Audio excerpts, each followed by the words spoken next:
suite au deuxième cours sur le développement psychologique. Alors, quand on parle d'un état psychologique, c'est un état constitué, c'est-à-dire l'habit, conduite, comportement, pathologie, l'habit. Mais cet état psychologique, il a subi un développement. C'est-à-dire il existe depuis la naissance, sous la sorte qu'il évolue, il se développe. Alors, de qui on va parler? De l'enfant. L'enfant, c'est un petit adulte, psychologiquement parlant. Alors, petit, taille, et petit, maturité. D'accord? Évolution. Donc, on ne pourra jamais comprendre un état psychologique adulte si on ne connaît pas le développement psychologique. C'est-à-dire à quel âge il y a ce comportement, à quel âge ce comportement va disparaître, puis apparaîtra un autre comportement, la relation, etc. Donc, développement. Et qui dit développement dit progressivement, donc la définition du développement. Alors, qu'est-ce que le développement? Alors, c'est une définition universelle qui concerne toutes les théories, toutes les sciences, les disciplines. Le développement est une série d'étapes par lesquelles passe l'être vivant pour atteindre son stade de maturité finale et pour arriver à son plein état. Tous les développements. Donc, c'est une série d'étapes. Alors, série d'étapes, ça veut dire série de stades. Un enfant de 2 ans, et un enfant de 6 ans, un enfant de 7 ans, et un enfant de 12 ans. Ce n'est ni le même comportement, ni la même conduite, ni la même façon de penser, ni la même façon d'acquérir les connaissances, etc. Donc, il y a ce qu'on appelle une évolution, un développement. Donc, il arrive à un stade de maturité. Comme dans toutes les autres disciplines, il y a un stade de maturité qui stop. Il n'y a plus de développement. L'adulte ne se développe pas. Il acquiert et il utilise ses organes et son corps comme l'enfant, non. L'enfant, il a 2 ans, on attend qu'il aura 3 ans pour telle ou telle activité ou telle façon de se comporter. Puis on attend 10 ans, puis on attend 12 ans, puis on attend 20 ans, etc. Et puis stop, on est adulte. On n'attend plus un développement. On attend une pathologie. D'accord? C'est-à-dire, il est arrivé à un stade mature. C'est le système, comme dans le système nerveux, il démarre, et puis on arrive à un stade où, ça y est, on a le cerveau constitué, toutes les étages du système nerveux, central, périphérique, ça y est, et on attend des pathologies. La psychologie, c'est la même chose. Le développement psychologique s'arrête à un moment donné. Alors, il s'arrête. Je m'explique parce que vous allez me dire qu'un individu adulte, s'il change de milieu, un milieu totalement différent de son milieu d'origine, il est possible qu'il change de comportement et de conduite. Ça, l'explication de ça, cela veut dire que l'homme est adaptable. D'accord? Là où on le met, il s'adapte. Et le mot adaptation, on va le voir plus tard, au quatrième cours. L'adaptation est une preuve que l'homme a une possibilité d'être toujours dans le cadre du normal, d'être toujours en relation avec autrui. D'accord? On n'a jamais vu des individus qui ont immigré dans d'autres continents et qui ont refusé la société dans laquelle ils vivent. C'est-à-dire refus d'une façon psychologique, pas refus d'une façon idéologique ou culturelle, mais refus d'une façon parce que la planète, elle est pleine d'humains. Et ces humains ont la même origine psychologique. Sauf que le développement, il est le même, mais les conduites et les comportements ne sont pas les mêmes, et ça, c'est le résultat de l'éducation du milieu. D'accord? Éducation du milieu. Alors l'individu, quand il va dans une autre société, ou dans un autre milieu complètement étranger à ça, il est obligé pour survivre de s'adapter. Voilà l'explication. Donc, cette maturité psychologique n'est pas la même comme la maturité médicale, organique. Pas la même chose. D'accord? Alors, si vous allez me parler de nourriture, etc., puis pendant une semaine, j'ai fait des douleurs parce que l'alimentation, etc., bon, mais ça, c'est passager. Donc voilà ce qu'on appelle le stade de maturité finale pour arriver à son plein épanouissement, en parlant d'un individu dans un milieu, un individu X dans un milieu X, c'est-à-dire le même.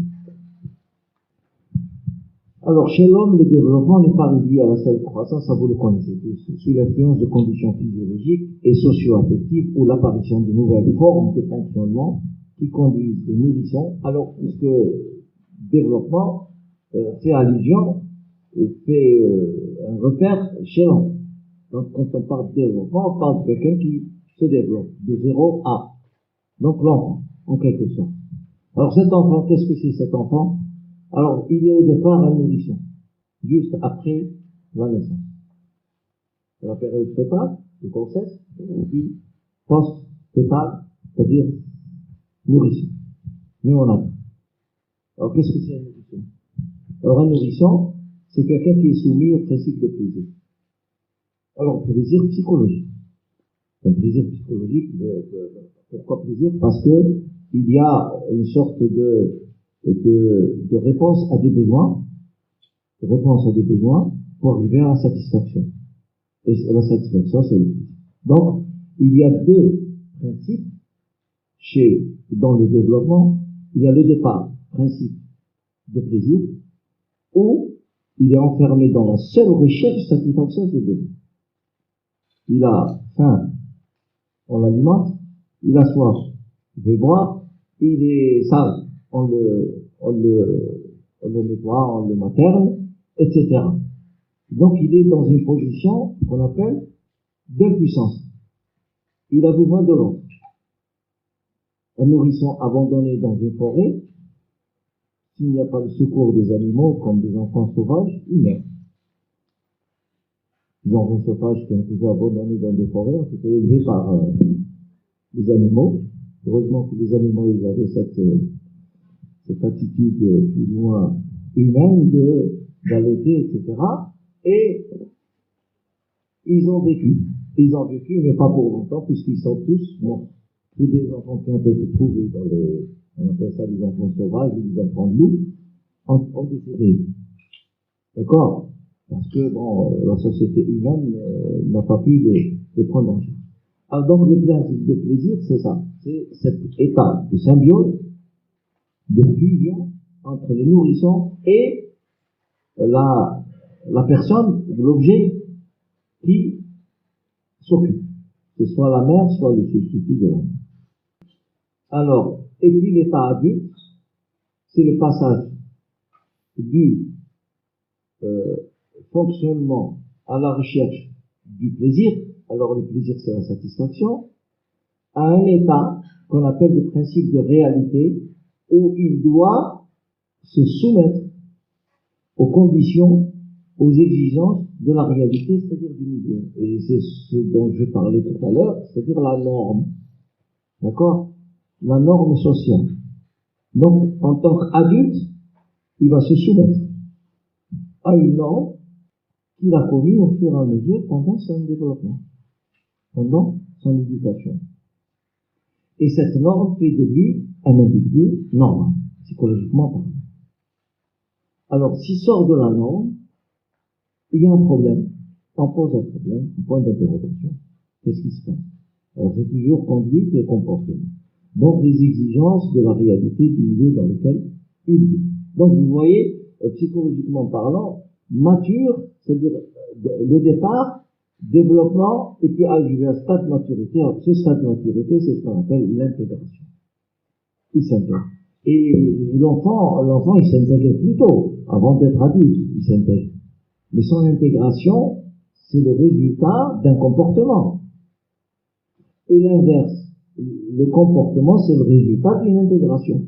Un enfant qui est bien intégré, c'est un enfant qui se développe normalement pour arriver à un stade d'adulte, qui est soumis aux exigences de la réalité.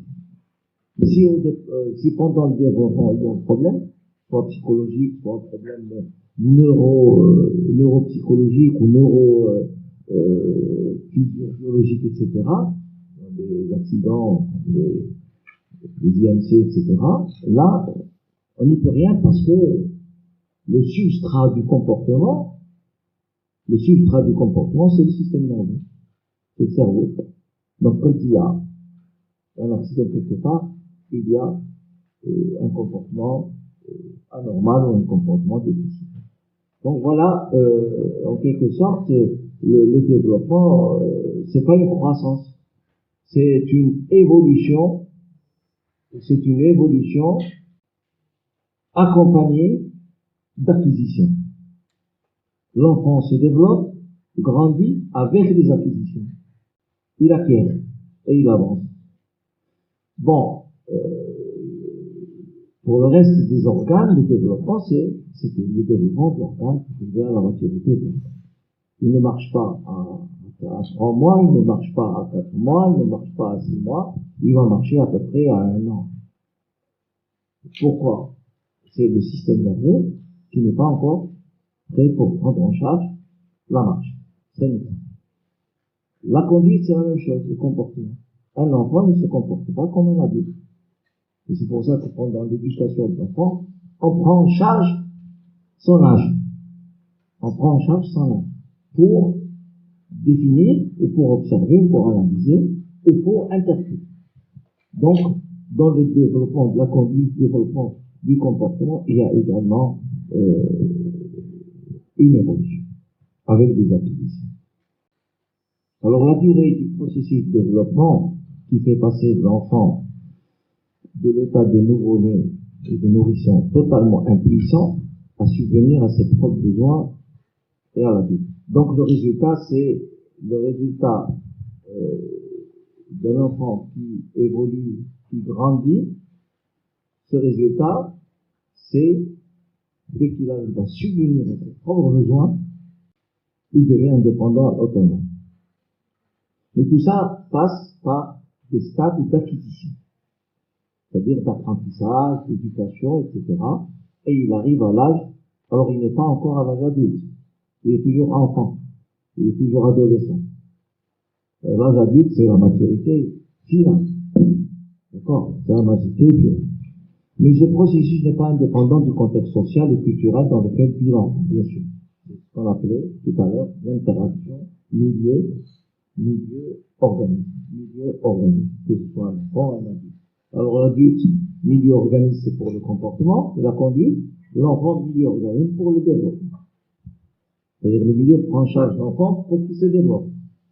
Et ces conduites vont se modifier par rapport ce que donne le milieu, ce que stimule le milieu. Et puis il devient autonome.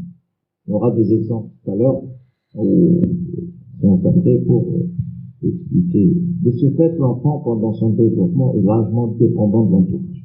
Bien sûr. Tout enfant est dépendant de l'entourage. Pour plusieurs raisons.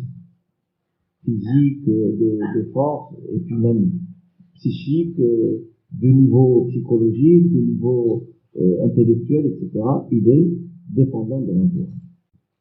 Son organisation psychique ne peut se comprendre et ne peut être étudiée qu'en référence à l'organisation affective et relationnelle du groupe familial et social. Alors là, c'est très important. C'est très important. Toutes ces acquisitions que fait l'enfant au cours de son développement vont dépendre d'un seul facteur. Bien sûr, facteur santé, ça, on n'en parle pas. C'est-à-dire, il n'y a aucun accident de santé, soit physique, soit organique, etc. Mais un facteur très important, c'est le facteur relationnel affectif. C'est-à-dire l'organisation affective qui va se faire chez cet enfant par rapport au milieu. Et le milieu de l'enfant, l'environnement de l'enfant, l'acteur principal, c'est l'éducateur. C'est l'objet éducateur. Et l'objet éducateur, c'est la maman. Ou le substitut de la maman. Alors, cette relation affective, c'est quoi? Cette relation affective, c'est la façon d'élever l'enfant. D'accord? C'est la façon d'élever l'enfant. Alors, vous allez me dire, il y a plusieurs façons de chaque maman élève son enfant comme elle. Oui, bien sûr. Mais la charge affective nécessaire pour permettre à l'enfant de se développer, d'acquérir et de devenir adulte, elle est la même. Parce que l'affectivité, elle ne se développe pas comme se développe le corps, comme se développe l'intelligence, l'intellect, comme se développe le langage, etc. L'affectivité, elle se donne. C'est-à-dire la maman, c'est-à-dire l'objet qui prend en charge l'éducation de cet enfant ou le développement de cet enfant, donne plutôt affectivité. Faire déboucher l'air.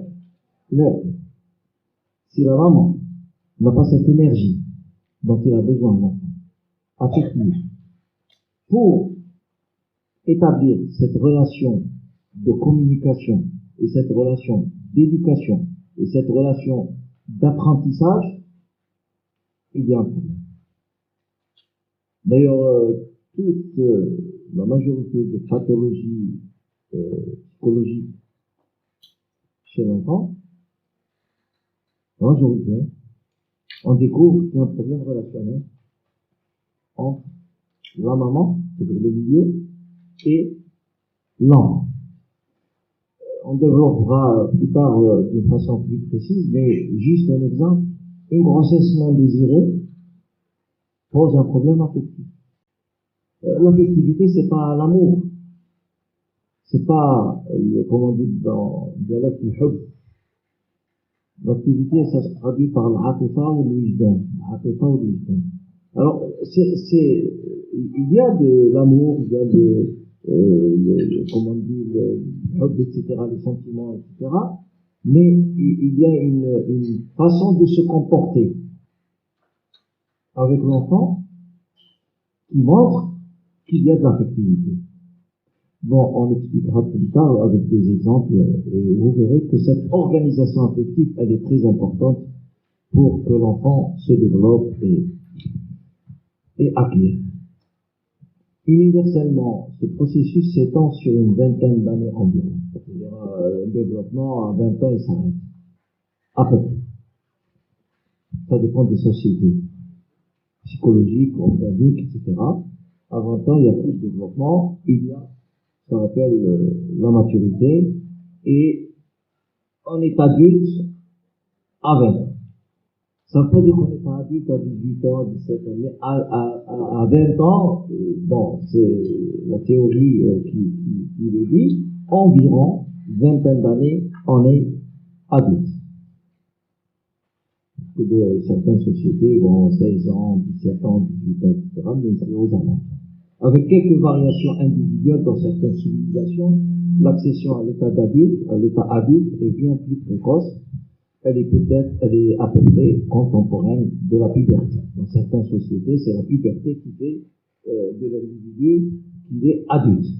Bon, c'est des repères physiques, physiologiques, etc.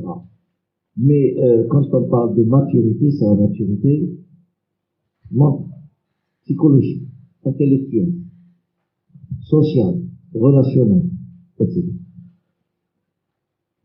Alors, le développement se fait progressivement de telle sorte que le comportement se différencie et l'être humain devient au fur et à mesure qu'il se développe et progresse plus indépendant des contingences du milieu extérieur sans pour autant s'en détacher. Là, c'est ce que j'ai dit tout à l'heure. Il y a une certaine, pendant le développement de l'enfant, pour devenir adulte, il y a des acquisitions qui vont lui permettre de devenir indépendant. Tu vois, beaucoup d'exemples, la marche par exemple, ça y est, dès qu'il marche, il est indépendant pour aller où il veut.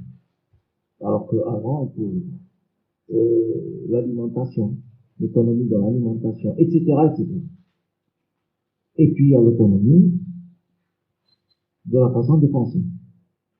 Il devient indépendant quand il aura une façon de penser qui, bien sûr, parce qu'on le dit bien, il n'est pas détaché de la société. Mais il est indépendant, il est autonome. Mais il n'est pas détaché. Parce que psychotique, il se détache de la société. Il a une façon de penser qui n'est pas suivant la norme sociale. Et il est psychotique, bipolaire, schizophrène, etc. Il a une pensée, il est adulte, il a une pensée. Et d'ailleurs, il y a des schizophrènes qui posent beaucoup de problèmes aux psychiatres. C'est une pensée logique, une pensée très rigide, très etc. Et pourtant, c'est un schizophrène. Donc, la façon de penser, elle doit permettre l'autonomie et l'indépendance, mais pas se détacher. C'est-à-dire, il faut que l'intégration reste, qu'il soit intégré. Chaque individu a son rythme de croissance, c'est-à-dire de développement, qui lui est propre avec le respect des lois de développement et de croissance valable pour tous. Il y a le rythme du développement, et puis il y a la loi du développement. Le rythme du développement, il est individuel. Un enfant marche à 1 an, un autre enfant peut marcher à 9 mois. Un autre enfant peut marcher à 12 mois, 13 mois, 14 mois, 15 mois. Je peux retard, par exemple, ou il est précoce. Ça, c'est le rythme de développement. Mais les lois physiques, physiologiques, biologiques, neurologiques, etc. sont universelles. Et là, un exemple qui peut-être vous le connaissez tous, et c'est bien de le rappeler, c'est le développement psychomoteur, par exemple. Il va dans le sens tête-pied, ou axe céphalocodique, c'est-à-dire la maturation du système nerveux, elle s'opère de façon que l'enfant acquiert d'abord le contrôle de la tête, le membre supérieur, le membre inférieur. Un enfant qui ne contrôle pas sa tête ne peut pas s'asseoir. Un enfant qui ne contrôle pas la partie supérieure de son corps ne peut pas marcher, il peut se tenir debout, etc. Ça, c'est une loi. C'est la loi de la maturité du système nerveux. Mis à part d'autres maladies ou d'autres déficits squelettiques, etc. Mais normalement, la maturité du système nerveux permet de faire cette évolution. Elle est universelle. Mais le rythme, il est individuel. Et là, je donne un exemple du langage, par exemple. Parce que le langage, il a un substrat neurologique. On parle avec le cerveau. Il y a un centre du langage dans le cerveau. Un centre du langage qui construit le langage, qui réalise le langage. Et le côté moteur, c'est l'appareil bucco-phonatoire qui parle. Il est géré par un centre dans le cerveau. Et puis il y a le côté sensoriel, c'est-à-dire l'audition et la compréhension du langage. Elle est gérée par le cerveau. Alors avec tout ça, un enfant, on n'a jamais vu un enfant à la naissance parler. La maturité du cerveau. C'est-à-dire le centre du langage n'est pas encore prêt pour parler. Ça, c'est une loi. Maintenant, le rythme, ou la vitesse, elle est individuelle. Il y a des enfants qui ont parlé à 9 mois. Enfin, ils ont parlé, c'est-à-dire ils ont formé un mot. Et quand on parle, parce que le langage, l'entrée dans le langage, c'est le mot, ce qu'on appelle le monème, qui a un sens. D'accord? Alors, dès qu'il prononce un mot, il est dans l'entrée du langage. Bon, ne parlons pas de ces enfants qui ont commencé par les mots, qui sont revenus en arrière, etc. Bon, ça c'est des pathologies qui existent. Mais le normal, c'est un mot, 2 mots, 3 mots, une phrase, et puis le discours. Voilà la loi. D'accord? Mais le rythme, je l'ai dit, il est individuel. Alors, je ne vais pas répéter tout ce que j'ai dit, enfin, c'est juste, il va y avoir des exemples, etc. c'est des notions qui sont élémentaires, vous devez savoir, et qui sont indispensables à la compréhension dynamique du développement et à une connaissance scientifique de la relation interpersonnelle, environnementale.